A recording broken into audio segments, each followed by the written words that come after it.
What's up, Browns fans? This is Mike's Takes episode number 9 on the Brownie Postgame YouTube channel, so thank you very much for tuning in. Today, we're going to do a couple things. Colin Cowherd talked about the Browns twice this week, once on Monday and then again this afternoon. So apparently his ratings are hurting again, so he's got to go and he's got to dig at us. Pete Schrager of the NFL Network's Good Morning Football also decided that he's a non-believer in the Browns, so we're going to dig into his video. But before we get into all of that, we have a giveaway, the Homage Space Browns giveaway. This was the link. There was only 94 entrants. Believe it or not, we had a lot of views. We had well over 10,000 views on the video. It's been 1 week, just about here. So we're going to do the drawing. And let's go ahead and take care of that business starting off. So here's the random winner. Click. All right. Paige Smeek. So Paige, you win. Email address, browniepostgame@gmail.com. Give me your contact information, and we'll send you out the way to get the t-shirt. Okay, from Homage. All right, so next, let's get into it. All right, so over the last couple of days, Colin Cowherd has been on a bit of a tirade targeting specifically us Browns fans and the city of Cleveland and Baker Mayfield, because he's not really getting any ratings and people don't care about his NBA stuff. You know, that it happens to be a relevant topic right now. People aren't engaging. People aren't tuning in. So he's got to go after the Browns because we engage and we defend. So this is, we're going to show a couple of his video clips. I'm not going to show everything because they're long and they're stupid, but I am going to hit on a couple of the really interesting points, and I will debate them and I'll give you my thoughts. So first things first, let's get this kicked off. I was critical of him. Police videos and quarterbacks, I'm not a big fan of. Grabbing your junk, I'm not a big fan of. But I did say he's talented. I wouldn't draft him, but he's talented. Okay. So Baker came on the show. He wouldn't draft a guy who set the NFL record for most touchdown passes as a rookie on a team that won 0 games the year before and 1 game the year before that. The guy who set the NFL record in less than a full season. The amount of touchdown passes of a rookie quarterback. More than Russell Wilson. More than Peyton Manning. 2 Hall of Famers, 2 definite Hall of Famers. 2 guys with Super Bowl rings.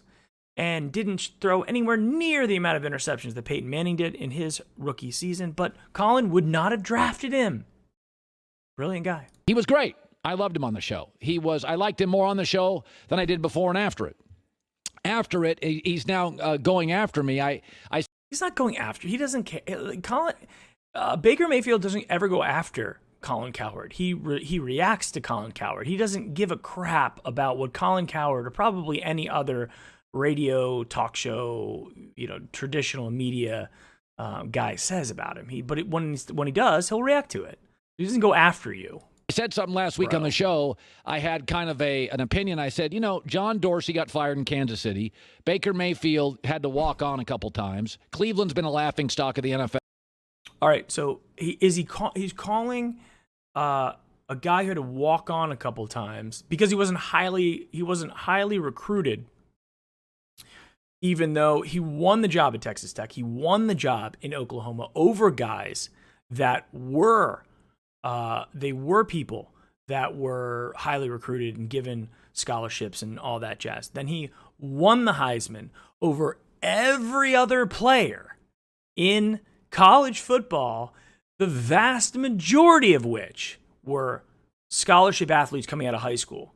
But because he wasn't highly recruited and wasn't given that, it wasn't handed to him on a silver platter like his boy, like Matt Leinart or any of these other West Coast quarterbacks that he happens to fall in love with.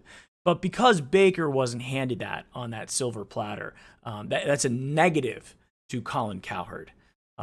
So guys like Jerry Rice, who came out of a very small school, greatest wide receiver of all time, he doesn't count either. Tom Brady, who gets drafted in like the 7th round. I believe it's the 7th round. Don't quote me on that. So he doesn't count either, right? You have to be anointed in order for it to be a positive thing in Colin Cowherd's mind. Well, by the way, check, all 3 true. I said, these guys actually work. The Cleveland thing works. Everybody, they all have a chip on their shoulder. Baker's got a chip on his shoulder. Dorsey's got a chip on his shoulder. Cleveland's got a chip on his shoulder. I thought it was complimentary. Baker Mayfield did not think it was complimentary. He went and hurt my feelings on Twitter. His reaction was, "You're a donkey, man." I wonder if he's saying like you're a donkey man or like you're a donkey man. They're kind of two different. Like you're a donkey man or you're a donkey man. I like to think I read it as you're a donkey man, not a donkey man. And that hurt my feelings. So I fired back, obviously, in jest. I said, I wish you would listen before ruining my weekend. I worked very hard on this, sad. Still hope we are friends despite our differences. Good luck against Tennessee. They're terrible. You guys will win 50-0. Obviously, tongue-in-cheek. I mean, obviously tongue-in-cheek, sure. Funny, interesting, not really at all. There was nothing really humorous about that. I wish you would listen before ruining my weekend. All right, bro. Baker took it seriously. Why would I listen to you instead of just reading the quote? I think he gave it right back to him. I think he wasn't taking it seriously. He was giving it right back to him. You think he took it seriously when he responded with 3 laughing, crying, like the cry laughing face? With you're a donkey man? So he got, if there were angry faces like, I'm mad at you, donkey man. No, he's not taking it seriously. He's just giving it back to you. This is what the internet is, Colin. Exactly what you do when you go on the air. Skip all the details and important stuff, then go for the irrational opinion for clicks. Yeah, that's exactly what he did. Just like when he said, when his big take, when Baker was actually interviewed on his show, and he was like, they brought up the one game where Baker threw the touchdown, didn't run over. It was like his 4th touchdown of the pass of the game. He ran over to the bench to celebrate with the guys on the bench and the fans versus celebrating with the one guy, the one of 4 touchdowns that he threw that game. So again, like he that's exactly what he's doing. He's looking for one little thing to then make a bigger story out of it that isn't actually relevant. So Baker nailed him on that, and I think he's a little sensitive about it. Baker, we don't get paid in clicks. Yes, you do. So in the digital world, clicks and web traffic is the way that people are judged for ratings, just like the amount of social engagement. This is why Colin Cowherd keeps attacking the Browns, because we're engaging. We're passionate. We're a very passionate fan base, and we don't like when people come after us. We've been beat up for a really long time, and now it's the first time in many, many, many years where we actually have something to be very excited about, and I think teams are very afraid of us, or at least should be. At least, if nothing else, let's say they're not afraid of us. They're at least taking us seriously, and they're giving us at least the amount of respect on paper. He's not doing that. So, but to come out, and it's intellectually dishonest to say that we aren't paid in clicks here over on Fox Sports 1. You're on the internet. This was tweeted out, and if you mouse over this, Watch Now on YouTube keeps popping up. So why would I watch it on YouTube? Why do you want to drive me to YouTube? Why wouldn't you drive me over to Fox Sports 1 to watch it? It's because you do care about the clicks. You do care about these things. Advertisers look at this. Traditional media companies like Fox Sports 1, they will use the amount of web traffic, the amount of impressions and engagement that they get on social media and YouTube and wherever they have their content, to be able to go and sell that back to say, you should advertise because we're super relevant. We get a lot of views. This got 53,000 views on Twitter, Twitter alone. When you actually click on that and go to YouTube, it doesn't actually have the video. It's just his other silly videos. But this one's getting a lot of views, and that matters. So to say that we're not paid in clicks is not being completely honest, because it is a method in which you are compensated. Just like the Nielsen ratings on television, clicks and traffic is how the internet judges the success of people. Let's continue. By the way, Baker, you don't get paid in clicks either. You get paid for W's, just like I get paid for, commerce. He's paid for commerce. What is he selling? T-shirts? Is he selling T-shirts? Is he hawking homage stuff? By the way, you might say like, "Hey, Mike, you're not wearing homage." I am. Look, I got the undershirt. I got the little H, right? I'm rocking the Lee Suggs today. People were commenting that we need to get some new jerseys. I was wearing the Quinn and I was wearing the Couch. I've got a lot of jerseys. You're going to see a lot of them throughout the years. And I respect the old guys, the guys that came before the current generation. The current generation is awesome, but it's still something to be said when you're rocking some of the older stuff. So anyway, I digress. Colin, you don't get paid for commerce. you get paid by advertisers, and advertisers will only pay you if you have good ratings. In order to get good ratings, you have to have something that's actually interesting. Nobody watches Fox Sports 1. I don't even know what channel Fox Sports 1 is on television. I'm a cord-cutting millennial, older millennial, somewhere in the middle, Gen X millennial, right? But I don't have cable television, and even if I did, I wouldn't be watching Fox Sports 1. I would be watching ESPN, ESPN2, ESPN News, blah, blah, blah. The channel that you're no longer on because you couldn't get good ratings. Continue. This relationship, nobody's benefiting from it, but it is fun for me. Nobody's benefiting from it? You have 53,000 views. Go look at his other videos. They're not getting this many views. And I'm going to show you the next one, too. Like he's absolutely benefiting from it, or he wouldn't be talking about it. It is fun that an NFL franchise quarterback and I can go back and forth. I'm very tongue-in-cheek in this whole thing. This, to me, is just funny. He's a professional broadcaster. I would like to believe that Baker doesn't take it as seriously either. Those look serious to me. I mean, I do think that he read that and probably rolled his eyes. It does look serious. I think Colin is obviously trolling at this point. Colin knows that he's getting the engagement. So I think he actually is genuinely like surprised that Baker goes back and forth with him. He likes it. Baker has a lot of followers. So does he. He's got a lot of followers. He's got that really cool blue check mark on there. Which maybe I'll get one day. I don't know. But yeah, he knows what he's doing. A few people. When you read my response to him, you get that it's tongue in cheek. So yes, you sound. Baker's grew up with the internet. He obviously knows that it's that you weren't serious. That he ruined your weekend. Come on, dude. Very much like Trump at 2:00 in the morning. in that, although he is very serious and you are very much joking, but. She's very attractive. I'm just gonna say that I'm gonna go on record for that. The caption, and this is why people should read, the article or watch the video instead of just reading the headline.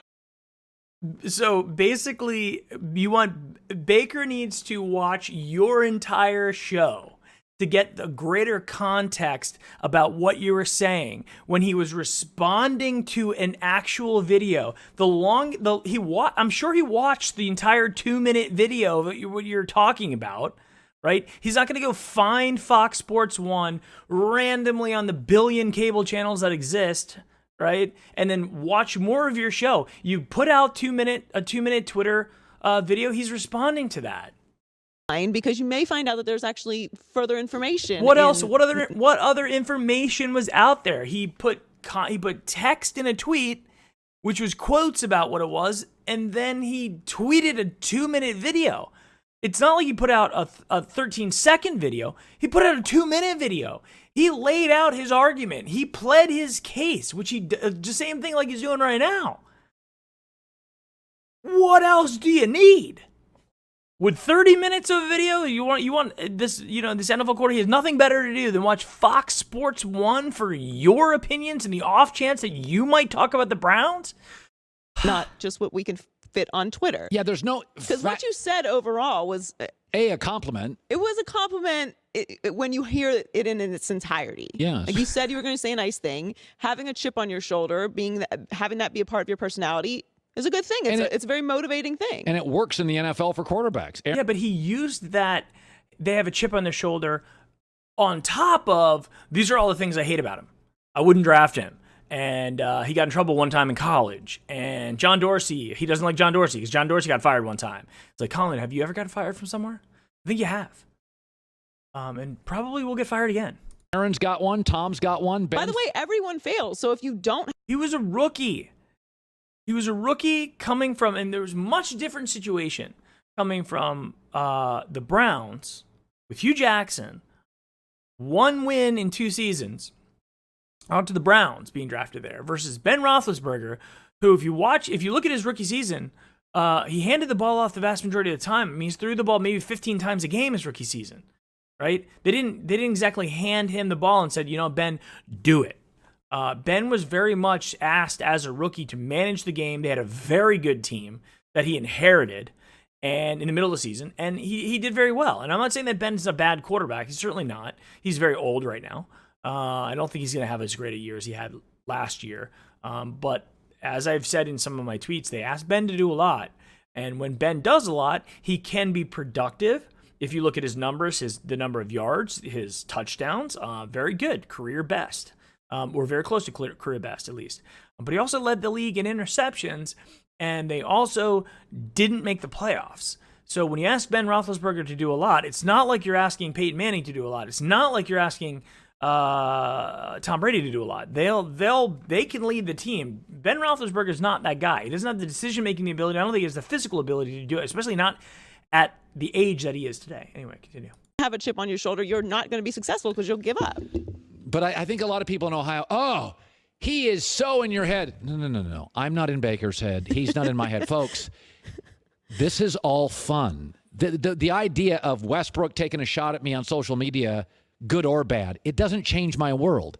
I do think Baker Mayfield's police video, grabbing his junk, and he's a little too much for me, but I think he's an accurate quarterback. That's fine. I mean, again, like I'd prefer that Baker wasn't arrested in college. I think he's a mature kid, though. And I think what he's trying to do is he's trying to allude to the fact that he hasn't earned Colin's respect in terms of his maturity. And I think that, yeah, getting arrested in college. I mean, who wasn't arrested in college? Who didn't drink a lot in college and do stupid things? Okay, I think that it is a completely understandable criticism of somebody who's going to be a top quarterback in the NFL and get paid millions of dollars, being asked to run be the face of a franchise, to make silly decisions like that. And Baker regretted it. He talked about it on his show. He keeps bringing it up like he was Johnny Manziel, where he keeps making the mistake. He's not doing that. He's not consistently making the mistakes. He made one. And I think he owned up to it, and he hasn't come anywhere near doing stuff like that. But he keeps bringing it up. You know, he keeps making his point. It's like, it's like the argument. You get into an argument with a girlfriend or your wife, and 3 years from now, she's like, remember that one argument that we made, blah, blah, blah. That's the same. You keep bringing up something that's completely irrelevant and doesn't make any sense anymore. Can I do as I said in the piece? I think he works for Cleveland. I don't think Andrew Luck's polish, Tom Brady's, Aaron Rodgers, they just don't feel like Cleveland. Baker feels like Cleveland. He got a chip a mile wide in his shoulder. So does John Dorsey. The franchise has been, it's been kind of the NFL's butt of jokes for the last 20 years. I don't think that's a shot by me. That's what it's been. So it was a compliment. Okay, so that's that. What I said in the end there isn't the controversial stuff. It doesn't really matter. The other stuff we were saying that's kind of the point. Let's look at the other thing he said. This is what he was talking about today. All right, here we go. 80,000 views. 80,000 views, people. Today, May 10th, this afternoon, 80,000 views. And again, let's think back to his previous video that he did on Monday. Nobody's getting anything out of this. I'm not paid in clicks. I'm not paid in views. Okay? 80,000. That's 30,000 more than he got in his last one. So it's obviously working for him. So let's go with this one. This is 3 minutes long of Colin again shatting all over Cleveland. Let's see. There's nothing at all in common with Green Bay and Cleveland. First of all, the premise let's start off with the premise. There's nothing at all in common about Green Bay and Cleveland. So as a Browns fan, I'm not sitting back, and I don't think anybody in Cleveland or all over the world who considers themselves a Browns fan is sitting there losing sleep over the fact, or we're not trying to compare ourselves to Green Bay or really anybody else. So we're not necessarily worried about that. I'm not worried about that. So I don't even agree with it. I'm not even sure what he's trying to say by saying, like, we're not Green Bay. Other than maybe it's because Dorsey came out and said that the Browns fans are more passionate than Green Bay fans, Packers fans. And I would agree. I think the Browns fans are the most passionate fans in the NFL. I think that is really without a doubt, we are the most passionate fans of the NFL. So, but if he's trying to then relate this to something else related to Green Bay, that's the only thing I can think of. Why? Because I never think, we're pretty exciting, and but you know what? If we're just slightly better, or if we could just compare ourselves to Green Bay, that would really be the gold standard here. Your iconic years and plays, Elway drive, the fumble, are all losses. The iconic plays for the Packers are mostly wins. Okay, so let's talk about that. If he's talking about the recent modern history, then he's probably right. Some of the most famous clips. Again, watch the whole video, remember? And if you just watch the whole video, you'd be able to really get the whole context about what was going on. You look at those seasons. You look at the players that were on those teams. You watch Building the Browns, the last one. When the guys were talking about that, when Brian Brennan was talking about 1986 and Webster Slaughter was there, bringing Bernie to tears. And then you're talking about the drive that crushed a city, the fumble that crushed a city and an organization. To say they're probably some of the most famous things, but you're completely discounting the history of the franchise. It's like saying that the only thing that matters about the Yankees of the last 30 years, not talking about all the championships. You ever go to Yankee Stadium or Yankees preseason game down here in Tampa? I mean, you look around the stadium at all the flags of all the years. I mean, the whole flag, every little pillar on their stadium is a championship. The Browns won championships in 1946, 47, 48, 49, 50, 54, 55, and 64. That's 8 championships. 8 NFL championships. Yes, we have not won a Super Bowl. Yes, that is definitely a point of interest and a pain point for us as Browns fans. We want to have a modern championship. We want to have a win. I think we would have performed better in the playoffs in 86 and 87. I think we could have won the Super Bowl those years, but hey, freak accidents happen. I think the New Orleans Saints fans would also feel that they would have probably given the Patriots a better run for it than the Rams did, and they were robbed in a similar way. It happened to us versus the refs in that situation, but nonetheless, I think we had better teams those years than the Broncos. And the Broncos didn't win the Super Bowl, so obviously, the worst we could have done has been the same. Anyway, my point is, the Browns have had a history of excellence, granted a long time ago, well before I was even born. My dad can talk about it as part of his youth. But to say that the only things that were important to us were the last 30 years, the drive and the fumble, 2 negative things, I think is really interesting. I mean, Colin was probably around for that. I mean, he's ancient, so he probably remembers those years. Also, to then say, we'll continue on because there's more in this video. There is nothing in common with Green Bay and Cleveland. Those, by the way, there's only 3 national fan bases in the NFL. So let's talk about this because I don't know if he's going to talk about it or he has talked about it yet. But to say there's nothing else iconic about the Browns. Jim Brown is arguably the greatest football player of all time. If you look at for his era, you put Jim Brown on the team today, who knows? I mean, you put Jim Brown on the team today with modern fitness and strength and conditioning and all that kind of stuff. Is he as dominant? I don't know. But if you look at the era that he was in and you look back at the videos, you look back at just forget the video. Just look at the production. Look at the stats. The most dominant individual player in his given era in NFL history, and I really don't think there's any doubt about that. Anybody who's been around football, is a football fan or is a Browns fan, certainly knows all about how the greatness of Jim Brown on the football field. And again, completely discounting it to make his point about the Cowboys, the Steelers, and the Packers. Right. The Steelers, the Cowboys, and the Packers.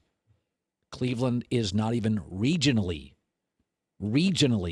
a brand. Now, New England, you think, is a national brand. Brady and Belichick retire tomorrow. We're not putting their... I mean, that's tough to say. Is New England a regional brand? I don't know. I think in football, it's a little different than, say, baseball, because New England... In baseball with the Red Sox, that's definitely a national brand. The New England Patriots, on the other hand, I don't know if the Patriots. I grew up with the Patriots being kind of awful. They weren't good until Brady and Belichick came along and started, tearing it up. But in the 80s and 90s, I mean, the Patriots had a couple decent years. I think they made the Super Bowl in '85. Got shredded by the Bears. Had a couple other decent years with Bledsoe, but. They were kind of just like another team in the NFL. They're kind of like the Oilers. They're just another team in the NFL who has good every once in a while at that point, but wasn't somebody that's just scared everyone's pants off. But anyway, let's continue. Games on TV. Denver is a regional brand because they're the only team in the Rocky Mountains. 8 states are all in. No one cares about Denver. The Raiders are big Denver West because they've moved so much, and they have that rebel attitude, that rebel brand. I think the Bears have a... So this is actually an interesting thing. You can go to Google and actually look at Google Trends and then look at, and let's do that. Actually, I don't really care. I don't care because I don't care about that. If you go to Google and you go to Google Trends, you can type in the Raiders and you can actually look to see, and AdWords as well, Google AdWords, if you actually want to buy ads, and this is like literally going to give you the data. It's not just like what people think, like, oh, they're relevant because they're out there. No, this is like literally where people are searching for stuff and what's relevant to them. So Google AdWords and Google Trends will tell you exactly where teams matter. So you can find out the information on your own. So I'm not necessarily disagreeing. I don't really care what his premise is here. This is like a very big footprint in the Midwest and in Arizona and Chicago, where everybody in Illinois retires to. Again, I don't really care if we're a national brand. I don't care if we're looked at as the Steelers and the Cowboys. There are I think the thing about Browns fans, or at least I can tell you from my perspective, I don't really care about if we have fair weather fans all over the country. I don't care. I see Steelers fans I'm in Florida, right? I don't really see Steelers stuff. Cowboys, yeah. Packers, not really down here, but it's pretty much dominated by the Buccaneers and the Dolphins, right? So if you're looking at it, I guess maybe from TV ratings, if the Steelers are on or the Cowboys are on or maybe the Packers, they have better ratings and maybe that's what he's associating it with. But I can tell you as a Browns fan, I really don't care. I don't care about seeing somebody and who's wearing brown stuff out everywhere. And because if you go up and talk to them, they don't know anything about the Browns, then it's silly. Most Browns fans today, I would say the vast majority of people that consider themselves Browns fans, who have earned it, who have been through, similar to my situation, it doesn't matter to me if we're a national brand. I don't really care. I care about the actual other passionate Browns fans that are out there, the people that are watching this video, the people that are subscribing to this channel, people who interact with me on Twitter. Like, those are the people I care about. I don't care about somebody who's just like, the Browns are cool now because they have Odell Beckham, like the Miami Heat when they got LeBron. But there are 3 national brands. The Steelers, the Cowboys are the 2 biggest, then Green Bay. Green Bay and Cleveland have nothing in common. Cleveland's mascot is an empty helmet. Their stadium's generic. Their famous moments are losses. They have not had an iconic player since Jim Brown in the 60s. Okay. I love our helmets. I think our helmets are awesome. The fact that we don't have a logo on them doesn't matter. Our helmets are freaking amazing. I think they're badass. The fact that we don't require some logo or some cheesy clip art that's on the side of our helmet to be cool. Like, do we have to have a panther jumping out, or a jaguar going ha, or a skeleton head like the Buccaneers or the Raiders? Like, who cares? I don't need that. I don't need a star on the side of my helmet. I think the helmets on the Browns are awesome. It's another one of those. It's a cultural phenomenon thing amongst Browns. You ask any true Browns fan, we're going to do the new uniform updates next year in 2020, and everybody, hands down, 90+% are saying don't touch the helmets, and he's saying that's a bad thing. That's stupid. The rest of it, I don't know. Who cares about the stadium? The stadium's fine. Go to the Dolphin Stadium. That's pretty generic. Go to the Jaguar Stadium. Go to the majority of stadiums in the NFL. Go to the Heinz Field. I mean, what do you want? Dallas has got something that's pretty unique. The Raiders are gonna have. Who cares of the stadium? We're here to watch the damn game, not go to an event. We're there for the football. They can't get the quarterback right, the most important position. We got the quarterback right, dude. We got it right. And I know that for a fact. When you set the NFL record for most touchdowns, your rookie season, not in a full season, not having started with one of the worst coaches in NFL history as your head coach to start the season, with a guy who you consistently crap on, who's an offensive coordinator, who's never offered a coordinator job anywhere else, and who shouldn't be a head coach and blah, blah, blah. That, despite that, the guy who walked on, the guy who nobody gave him a scholarship, right? The chip on the shoulder guy. You're saying that we haven't found the quarterback? Come on, man. That's he's baiting out Baker in this. This is what he's trying to do. He's trying to get the bait. That's right. The second most important position. Okay, now I'd like to check in with Joy. Is that hate? I was listening closely for a lie, and you haven't told one yet. Okay. For a lie. I mean, there's no lie when you're just giving an opinion.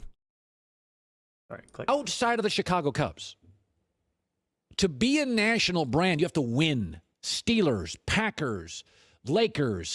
Look at how many the Steelers, the Packers, the Lakers, New England, the Yankees. Well, maybe not the Yankees, but the majority of the teams that he's mentioning, when they stop winning, watch all those fans fade away.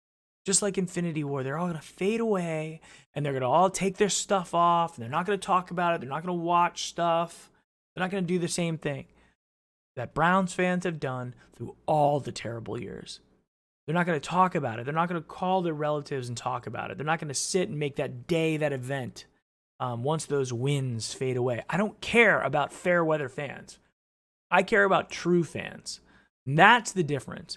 That's the difference between what he's saying here. He's comparing us to national brands, to teams that are all over the country, fans all over the country. Who cares if you don't give a crap? If you don't really care about the team, then what's the difference? Who cares? Celtics, Yankees, these are national brands. Okay, I don't even consider the Patriots a national brand. I consider them a current dynasty, but like the Spurs, when the dynasty ends in San Antonio, we don't talk about the Spurs. When Belichick and Brady are gone, we're not going to talk about the when the Steelers go back to the way they were, and when I grew up, the Mike Tomczak years, when they go back to that, the Bubby Brister years, right? When they go back to that, nobody's going to be talking about the Steelers, and it's coming real soon. Ben's like 39 years old. He's been beat up, Ben's got a lot of drinking to do. He's got a lot of stuff that's still back there. Those things that he was saying about Baker, all those terrible things that he loves to bring up about Baker, he always seems to forget about all those lovely things that Ben Roethlisberger did at bars when he was an NFL pro, not in college. This is when he was the face of the organization, when he was winning Super Bowls. Ben Roethlisberger, sexual assault, paying women off, right? Doesn't bring that up. Because those national brands, because those guys have won, right? But he likes to bring up Baker in college. Patriots. We'll probably talk about the Eagles, who I think are a bigger national brand actually than the Patriots if you take the history of the NFL and not this 15-year spot with Brady and Belichick. 15 years? I mean, the NFL's been around for 100 years. 15% of it, most recently, they've been dominant. I'm not necessarily disagreeing with him, but I love the discounting it. Like, 15 years don't matter. But I could find myself disagreeing with literally everything this guy says. You can't lose and be a brand. And you've never been to a Super Bowl, and you've never won a Super Bowl in the Super Bowl era. So the Cubs are the exception, and there's a lot of reasons why the Cubs are the exception. Why? Wrigley Field is the Ivy. It's adorable. Wrigley. Who cares about the stadium? The Cubs, the same passion that Cubs fans have, Browns fans have. It's the exact same thing.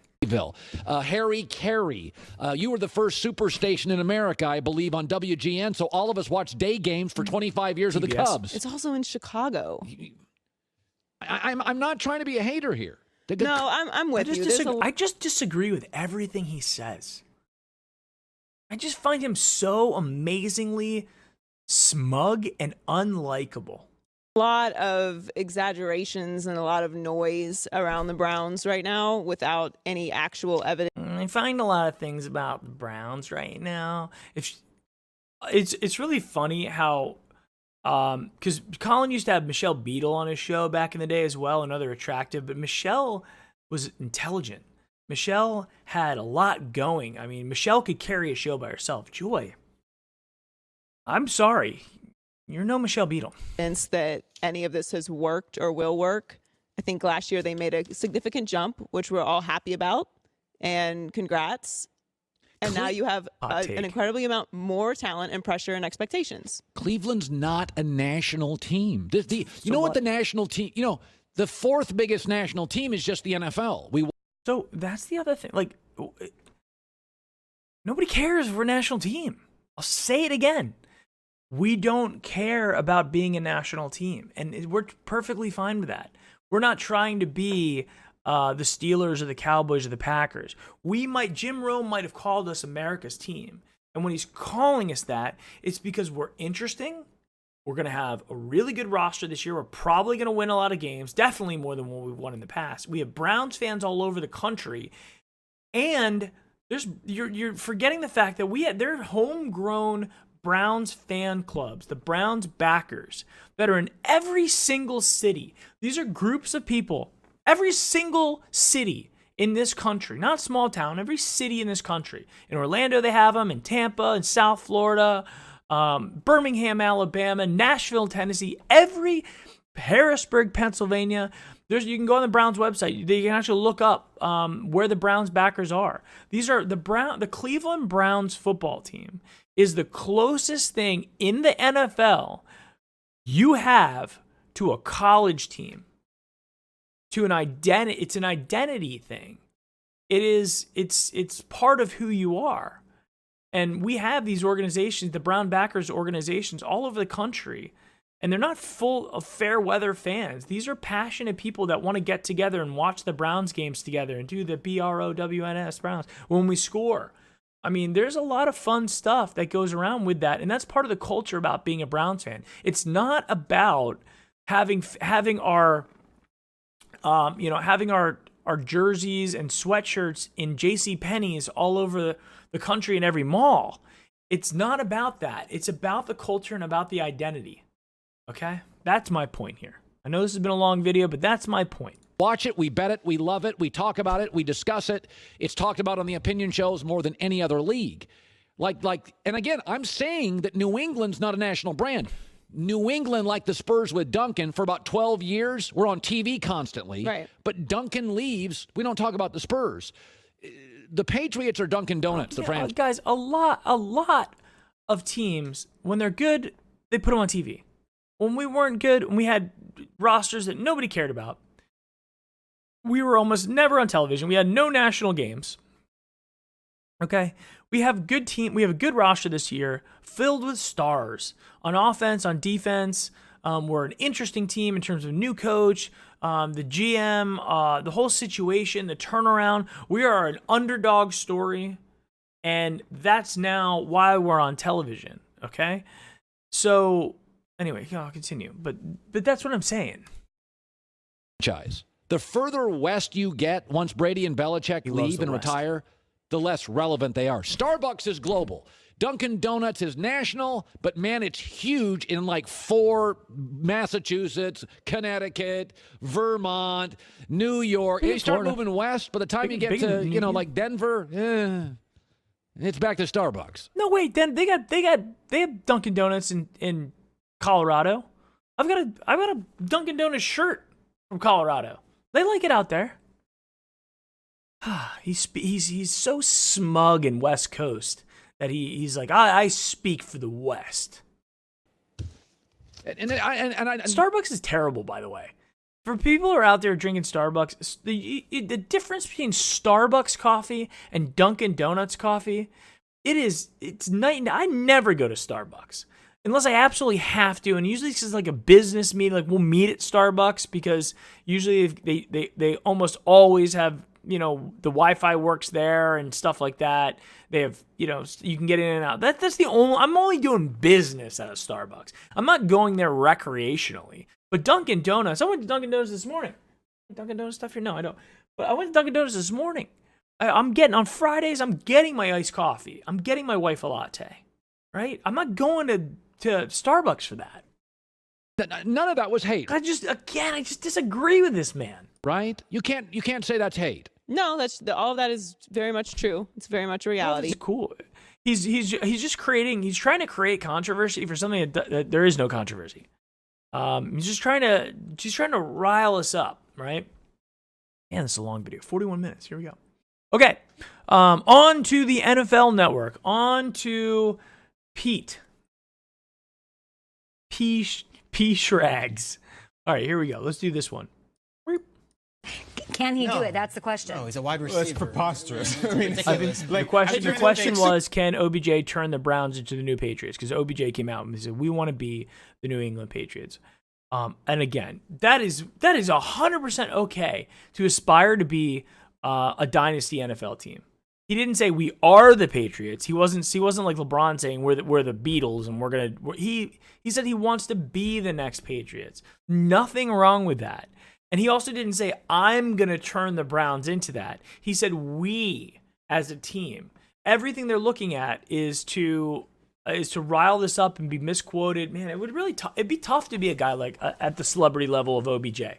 They're taking this stuff out of context and then they're bringing it on shows like this for P. Shrags and other guys to comment on. Anyway, let's just see what he has to say. Super Bowls and went to no. Is it preposterous? Yes. Why are you quickly saying no? Yes, At one point, the Patriots sucked before Robert Kraft bought the team. I mean, Nate Burleson would know. Nate Burleson was fastest guy in Madden, at least for 1 year. Look that up.